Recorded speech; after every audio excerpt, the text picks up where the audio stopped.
नमस्कार, बहुत बहुत स्वागत है आप सभी का। मैं हूं प्रीति। आइए शुरुआत करते हैं हेडलाइंस के साथ।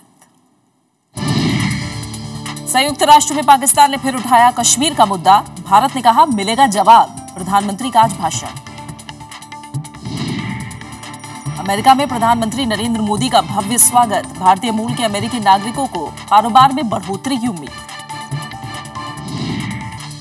महाराष्ट्र और हरियाणा विधानसभा के लिए आज नामांकन का आखिरी दिन। महाराष्ट्र में कांग्रेस, एनसीपी और बीजेपी ने जारी की उम्मीदवारों की सूची। स्टैंडर्ड्स एंड पुअर्स ने भारत की रेटिंग को नेगेटिव से स्टेबल किया। भारतीय अर्थव्यवस्था में प्रदर्शन में सुधार की उम्मीद। और इंचियोन एशियाई खेलों में भारतीय पुरुष तीरंदाजों ने हिट की बुलजाय, दिलाया दूसरा स्वर्ण पदक महिला तीरंदाजों को कांस्य।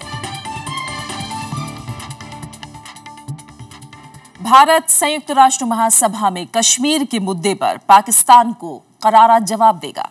भारतीय विदेश मंत्रालय के मुताबिक संयुक्त राष्ट्र महासभा में भारतीय प्रधानमंत्री आज इस मुद्दे पर अपना पक्ष रखेंगे। इससे पहले पाकिस्तानी प्रधानमंत्री नवाज शरीफ ने महासभा में कश्मीर का मुद्दा उठाया और जनमत संग्रह की मांग दोहराई। संयुक्त राष्ट्र महासभा में कश्मीर का मुद्दा उठाकर पाकिस्तान ने राजनीतिक माहौल गर्मा दिया, जिसके बाद भारत ने भी इस मुद्दे पर पाकिस्तान को करारा जवाब देने की बात कही। भारत ने कहा कि वो पाकिस्तान के प्रधानमंत्री की तरफ से कश्मीर के मुद्दे को संयुक्त राष्ट्र में उठाए जाने का माकूल जवाब देगा। The right to reply is something that a country can use. Prime Minister tomorrow is going to make his statement in a forward-looking manner. As regards the right to reply, certainly India will use its right to reply and set the record straight, but this will be done on the floor of the UN and it would be done today. भारतीय प्रवक्ता ने यह भी साफ किया कि New York में नरेंद्र मोदी और नवाज शरीफ की मुलाकात का कोई कार्यक्रम नहीं। इससे पहले पाकिस्तानी प्रधानमंत्री नवाज शरीफ ने महासभा में कश्मीर का मुद्दा उठाया और विदेश सचिव स्तर की वार्ता रद्द करने के लिए भी भारत को जिम्मेदार ठहराने की कोशिश की। The people of Jammu and Kashmir are still waiting for the fulfillment of that promise. Many generations of Kashmiris have lived their lives under occupation, accompanied by violence and abuse of their fundamental rights. जानकारों ने पाकिस्तान के इस कदम की निंदा करते हुए कहा कि अंतर्राष्ट्रीय समुदाय पाकिस्तान की हरकतों से वाकिफ है और इसका कोई असर नहीं होगा। This is very unfortunate. They have been doing it for many years, without realizing it. It has no impact on the international community. This is a very sensitive issue. India wants, to settle all its outstanding dispute with Pakistan through negotiations. Now that he has said that Kashmir needs to be resolved before peace can return and peaceful negotiations could continue between India and Pakistan, I don't think so India should accept that sort of conditionality. We want peace, but without any preconditionality. दरअसल भारत ने पाकिस्तानी उच्चायुक्त के हुर्रियत नेताओं से मुलाकात के बाद पिछले महीने विदेश सचिव स्तर की वार्ता को रद्द कर दिया था। पाकिस्तान कश्मीर के मुद्दे को अक्सर अंतर्राष्ट्रीय मंचों पर उठाता रहा है, जबकि भारत इसे दोनों देशों का मुद्दा मानता है और तीसरे पक्षकार के दखल को मंजूरी नहीं देता। Bureau report, Rajya Sabha TV. संयुक्त राष्ट्र से प्रधानमंत्री नरेंद्र मोदी के भाषण का सीधा प्रसारण आप देख सकेंगे आज शाम राज्यसभा टीवी पर। आइए अगली अहम खबर का रुख करते हैं। चीनी और भारतीय सेना के बीच फ्लैग मीटिंग के बाद चीनी सैनिक लद्दाख के चुमार क्षेत्र से पीछे हटने लगे हैं। इसके साथ ही भारत और चीन के बीच बीते करीब 15 दिनों से वास्तविक नियंत्रण रेखा पर चुमार में चला आ रहा सैन्य गतिरोध सुलझ गया है। लद्दाख के चुमार में घुसपैठ कर तंबू गाड़े बैठे चीनी सैनिकों ने शुक्रवार को अपनी सीमा में लौटना शुरू कर दिया। सेना से जुड़े सूत्रों के मुताबिक भारत और चीन की सेनाओं के बीच तीसरी फ्लैग मीटिंग में इस मुद्दे को सुलझा लिया गया, जिसके बाद चीन की पीएलए के करीब 750 जवानों की वापसी शुरू हो गई। दोनों पक्षों के बीच हुई सहमति के मुताबिक भारतीय पक्ष इलाके में अपनी निगरानी चौकियों को हटाने पर राजी हो गया, तो चीनी सेना वहां सड़क निर्माण को रोकने के लिए तैयार हो गई। सूत्रों ने बताया कि दोनों पक्ष क्षेत्र में 10 सितंबर से पहले की स्थिति बहाल करने को भी राजी हो गए। दोनों के लाइन ऑफ कंट्रोल के परसेप्शंस अलग अलग हैं और दोनों अपनी limit of line of control तक करते हैं, पर यह एक अच्छी चीज़ है कि दोनों ही देशों ने इस बात के ऊपर डिसीजन लिया कि इसको डिफ्यूज़ किया जाए। काफ़ी समय से वहाँ पे एक शांति मेंटेन करने के लिए एक प्रोटोकॉल है और उसको जब तक हम फॉलो करेंगे तो कोई दुर्घटना होने की संभावना नहीं। विदेश मंत्री सुषमा स्वराज ने न्यूयॉर्क में चीन के विदेश मंत्री वांग यी से मुलाकात के बाद लद्दाख सीमा पर बने गतिरोध को सुलझा लिए जाने का ऐलान किया था, जिसके बाद चीनी विदेश मंत्रालय ने भी इसकी पुष्टि कर दी। 两国之间呢有这样的共识，有这样的意愿，也有这样的这种诚意，要共同努力维护好边境地区的和平与稳定。中日关系以及面临的问题交换了意见，这就是我目前。 लद्दाख के चुमार और डेमचौक में करीब 2 हफ्ते से चीनी सैनिकों की घुसपैठ से सीमा पर तनाव पैदा हो गया था। रविवार को उस वक्त तनाव बढ़ गया जब चीन की सीमा की तरफ से सड़क बना रहे कुछ मजदूर भारत की तरफ आ गए और उन्होंने भारतीय क्षेत्र में 5 किलोमीटर अंदर तिबले तक सड़क बनाने का निर्देश होने का दावा किया था। Bureau report, Rajya Sabha TV. फिलहाल रुक रहे हैं एक छोटे से ब्रेक के लिए। ब्रेक के बाद महाराष्ट्र विधानसभा चुनाव की तैयारियों पर नजर।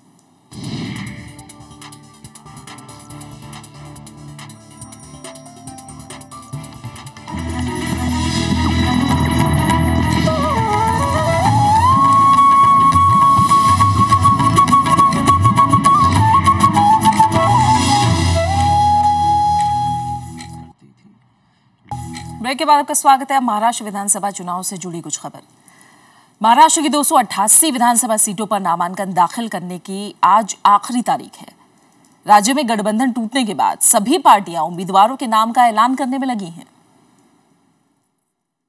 महाराष्ट्र में 25 साल पुराना गठबंधन टूटने के बाद शुक्रवार को बीजेपी ने अपने 172 प्रत्याशियों की सूची जारी की।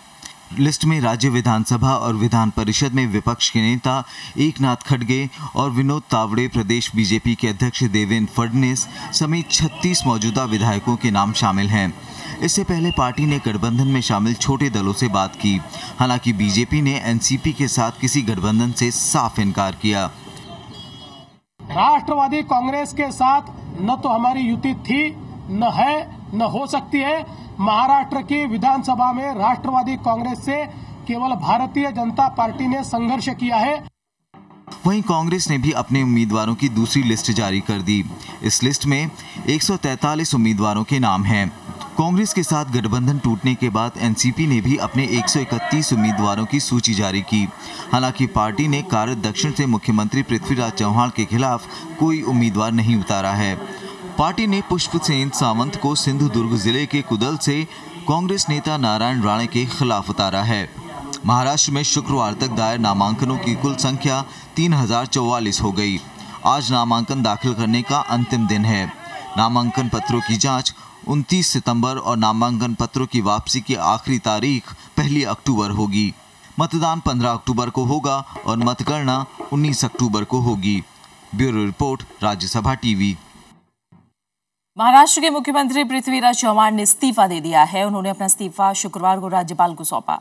इस बीच विधानसभा में विपक्ष के नेता एकनाथ खड़से ने राज्यपाल से राज्य में राष्ट्रपति शासन लगाने की मांग की है। एनसीपी के समर्थन वापस लेने के बाद महाराष्ट्र में कांग्रेस सरकार अल्पमत में आ गई, जिसके बाद मुख्यमंत्री पृथ्वीराज चव्हाण ने शुक्रवार को इस्तीफा दे दिया। गठबंधन टूटा, ये दुर्भाग्यपूर्ण है। एक साथ एनसीपी को रहना चाहिए था। कांग्रेस पार्टी एनसीपी की इज्जत करती थी, लेकिन अब चुनाव का वक्त है, इससे ज्यादा कुछ कहना उचित नहीं होगा। मुख्यमंत्री के इस्तीफे के बाद कांग्रेस और एनसीपी के बीच जुबानी जंग तेज हो गई है। चुनावी मैदान में पुराने दोस्त एक दूसरे पर आरोप प्रत्यारोप करने में लगे हैं।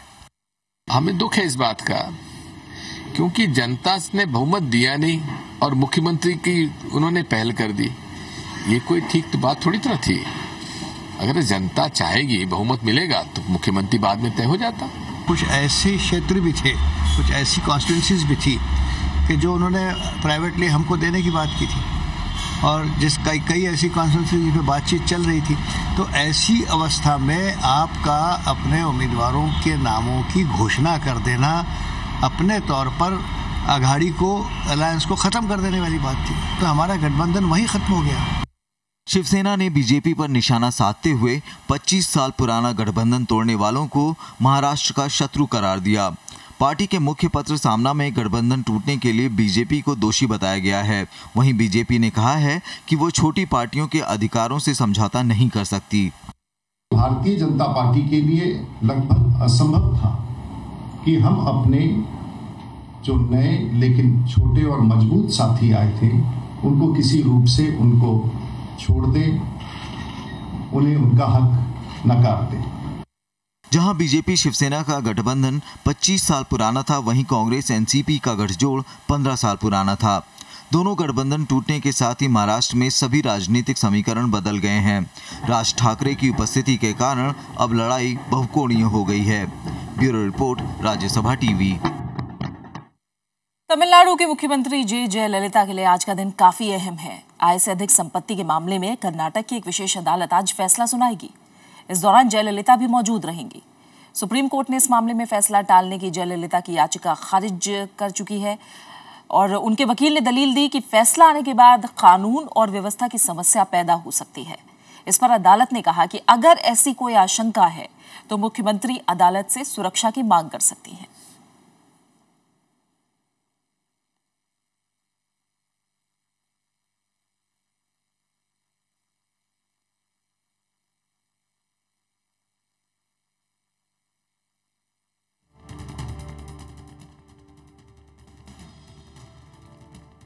केंद्र सरकार ने असम में आई बाढ़ से निपटने के लिए 1000 करोड़ रुपए की मदद का ऐलान किया है। हालांकि केंद्र ने राज्य सरकार पर पैसे खर्च नहीं करने का भी आरोप लगाया है। वहीं असम के मुख्यमंत्री ने केंद्र पर राज्य की अनदेखी का आरोप लगाया। असम में बाढ़ के हालात दिन ब दिन खराब होते जा रहे हैं। केंद्र सरकार ने असम में बाढ़ पीड़ित लोगों की मदद के लिए 1000 करोड़ रुपए की मदद का ऐलान किया है। असम के मुख्यमंत्री तरुण गोगोई ने राज्य के बाढ़ पीड़ित इलाकों में राहत के लिए प्रधानमंत्री से इस राशि की मांग की थी, जिसे केंद्र सरकार ने मंजूरी दे दी। हालांकि केंद्र ने राज्य सरकार पर सहायता राशि का इस्तेमाल नहीं करने का आरोप लगाया। Government of India is always very much concerned about the Assam flood problem. That's why this money was given. Why this 346 crore is still pending without proper utilisation? Why? This is a very important question. वहीं असम के मुख्यमंत्री तरुण गोगोई ने केंद्र पर राज्य की उपेक्षा का आरोप लगाया है। असम, मेघालय और अरुणाचल प्रदेश में बाढ़ का सितम जारी है। बड़ी तादाद में लोगों को राहत शिविरों में पनाह लेनी पड़ी है। असम में गोलपाड़ा और कामरूप बाढ़ से सबसे ज्यादा पीड़ित हुआ है। उत्तर पूर्व में आई इस बाढ़ का करीब 10 लाख लोगों पर असर पड़ा है। Bureau report, Rajya Sabha TV. भारतीय अर्थव्यवस्था में आ रहे सुधार के प्रमाण मिलने लगे हैं। दुनिया की प्रमुख rating agency Standards and Poor's ने भारत पर अपने अनुमान को नेगेटिव से स्टेबल कर दिया है। इसका मतलब है कि देश की आर्थिक स्थिति सुधार के रास्ते पर है।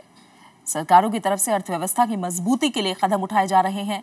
इस रेटिंग से विदेशी निवेशकों को भारत में निवेश करने का फैसला लेने में भी मदद मिलेगी।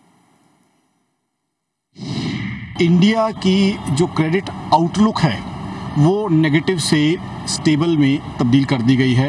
आई थिंक बहुत अच्छी खबर है, बिकॉज इससे क्या है, इंटरनेशनल इन्वेस्टर्स का कॉन्फिडेंस इंडिया की तरफ बढ़ेगा और इसकी हमें रिक्वायरमेंट थी। जिस प्रकार का रिएक्शन स्टैंडर्ड एंड पुअर से आया है ये ऐतिहासिक है और ये एक ब्रेक थ्रू इवेंट है।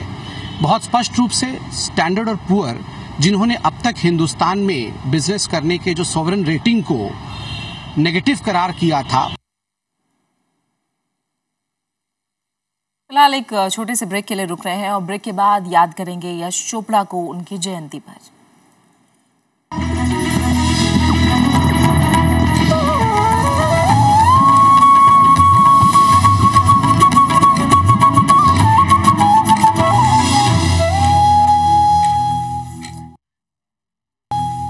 ब्रेक के बाद आपका स्वागत है और अब कुछ अहम अंतर्राष्ट्रीय खबरें। प्रधानमंत्री नरेंद्र मोदी की अमेरिका यात्रा को लेकर वहां के भारतीय मूल के अमेरिकियों में खासा उत्साह देखने को मिल रहा है। शुक्रवार को जब प्रधानमंत्री न्यूयॉर्क पहुंचे तो बड़ी तादाद में लोग होटल के दोनों तरफ उनका स्वागत करते नजर आए। शुक्रवार रात करीब 10 बजे जब प्रधानमंत्री नरेंद्र मोदी न्यूयॉर्क पहुंचे तो एयरपोर्ट पर उनका भव्य स्वागत किया गया। इस मौके पर भारतीय दूतावास के तमाम अधिकारी मौजूद थे। प्रधानमंत्री ने एयरपोर्ट पर मौजूद लोगों का हाथ हिलाकर अभिवादन किया। कड़ी सुरक्षा व्यवस्था के बीच उन्हें होटल ले जाया गया। प्रधानमंत्री की इस यात्रा को लेकर भारतीय मूल के अमेरिकी लोगों में खासा उत्साह देखने को मिल रहा है। I'm really proud. It's really a nice thing to have Gujarati as the Prime Minister of India. We as a youth have lots of hope for our country, and actually he's in our state right now in New York visiting, so I really hope that I could go and meet him. Hotel पहुंचने पर प्रधानमंत्री का स्वागत वहां भारतीय समुदाय के लोगों ने किया। होटल के बाहर बड़ी तादाद में भारतीय मूल के अमेरिकी लोग मौजूद थे। ऐसे में प्रधानमंत्री खुद को लोगों के पास जाने से नहीं रोक पाए। We are here to welcome Modi ji, and we are all sure that he is going to do the best job for India and for all Indians. And we are all very excited about Modi ji, and I'm in fact charged by his statement. He is the one who is going to do good for India. So all over the world, India's name on the top, and we are going to win all over the world. प्रधानमंत्री नरेंद्र मोदी ने New York के mayor de Blasio से मुलाकात की। दोनों नेताओं की इस मुलाकात को काफी अहम माना जा रहा है। इसके अलावा 28 सितंबर को वो न्यूयॉर्क के मेडिसन स्क्वायर गार्डन में अमेरिकी भारतीयों के एक कार्यक्रम में शिरकत करेंगे। इस कार्यक्रम के लिए अमेरिका में रह रहे भारतीयों ने शानदार तैयारियां की हैं। Bureau report, Rajya Sabha TV. Britain की संसद ने इराक में आईएस आतंकियों के खिलाफ हमले में ब्रिटेन के हिस्सा लेने का समर्थन किया है। फ्रांस के बाद अब ब्रिटेन के शामिल होने से अमेरिका की अगुवाई वाला यह अभियान और मजबूत हुआ है। इस बीच अमेरिका के नेतृत्व में शुक्रवार को सीरिया में हुए हवाई हमलों में आईएस के 4 टैंक तबाह हो गए हैं। ब्रिटेन की संसद में आईएस के खिलाफ हमलों में हिस्सा लेने पर चर्चा शुरू हुई तो कंजर्वेटिव और लेबर पार्टी के सांसद एकजुट नजर आए। 7 घंटे की बहस के बाद 524 सांसदों ने सैन्य कार्रवाई के पक्ष में फैसला दिया, जबकि विरोध में सिर्फ 43 वोट पड़े और संसद ने इस कार्रवाई में ब्रिटेन के हिस्सा लेने को मंजूरी दे दी। Ayes to the right 524, the noes to the left 43. So the ayes have it. The ayes have it. Unlock. मतदान से पहले बहस के दौरान ज्यादातर सांसदों ने इराक में आईएस ठिकानों पर हवाई हमले का समर्थन किया। हालांकि कुछ सांसदों ने इस कार्रवाई के आगे चलकर सीरिया तक पहुंचने को लेकर चिंता भी जताई। प्रधानमंत्री डेविड कैमरन का कहना था कि आईएस के खिलाफ अभियान लंबा चल सकता है। This is going to be a mission that will take not just months but years. But I believe we have to be prepared for that commitment. उधर बेल्जियम की संसद ने भी आईएस के खिलाफ अभियान में 6 लड़ाकू विमानों को भेजने का समर्थन किया। 114 सांसदों ने इस प्रस्ताव के पक्ष में फैसला दिया, जबकि विरोध में सिर्फ 2 वोट पड़े। तो डेनमार्क की प्रधानमंत्री ने इस अभियान के लिए 7 लड़ाकू विमान भेजने का ऐलान कर दिया। अमेरिका ने आईएस के खिलाफ गठबंधन में ब्रिटेन के शामिल होने को संसद से मंजूरी मिलने का स्वागत किया।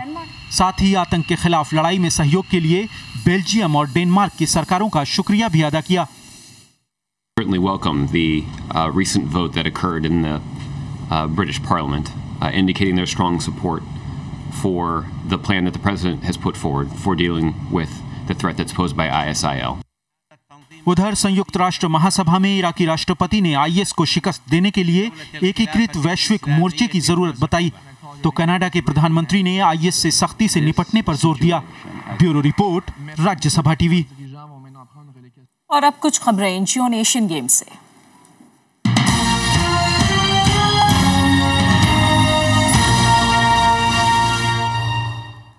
दक्षिण कोरिया के इंचियोन में जारी 17वें एशियाई खेलों में भारतीय तीरंदाजों ने आज शानदार प्रदर्शन किया।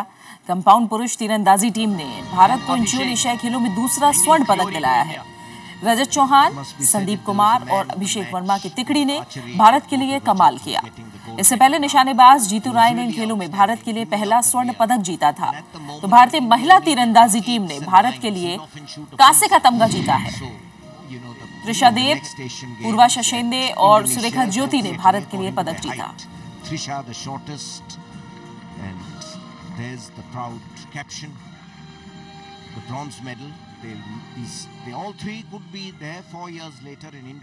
सत्रहवें एशियाई खेलों में अब पदक तालिका पर एक नजर डालते हैं। चीन 91 स्वर्ण, 49 रजत और 39 कांस्य समेत 179 पदक के साथ पहले नंबर पर है। मेजबान दक्षिण कोरिया 31 स्वर्ण, 37 रजत और 36 कांस्य समेत 104 पदकों के साथ पदक तालिका में दूसरे नंबर पर चल रहा है। वहीं जापान 30 स्वर्ण, 42 रजत, 35 कांस्य समेत 107 पदकों के साथ तीसरे नंबर पर है। तो भारत 2 स्वर्ण, 2 रजत और 15 कांस्य समेत 19 पदकों के साथ फिलहाल 12वें नंबर पर है।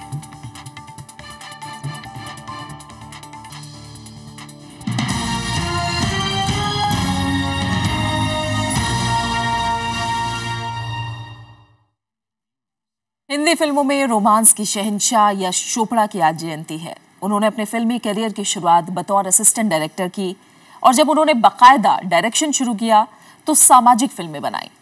हालांकि उनकी बाद की फिल्में जैसे चांदनी, लम्हे, डर, मोहब्बतें, वीर ज़ारा पूरी तरह से रोमांटिक थी। उनकी फिल्मों की खासियत उनका संगीत भी था। आइए सुनते हैं उनकी फिल्मों से कुछ सदाबहार गीत।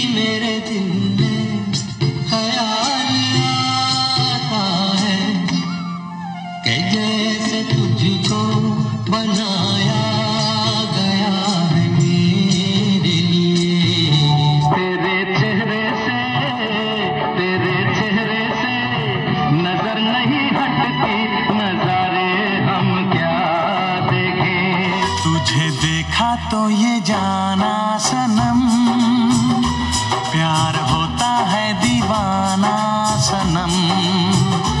तुझे देखा तो ये जाना सनम, प्यार होता है दीवाना सनम।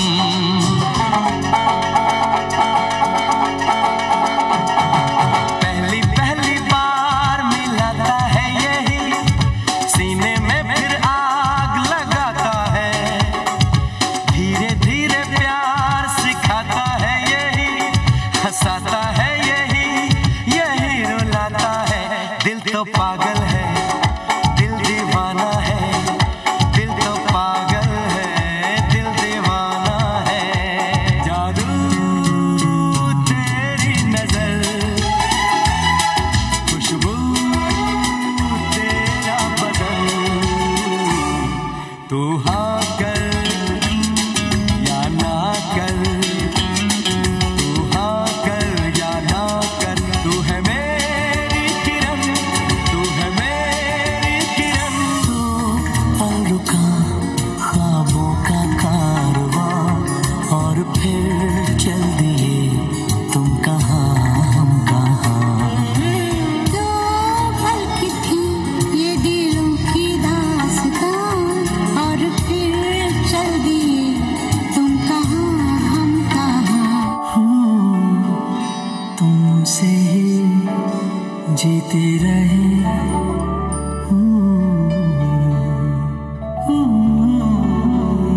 तुम पे ही मरते रहे जब तक है जान।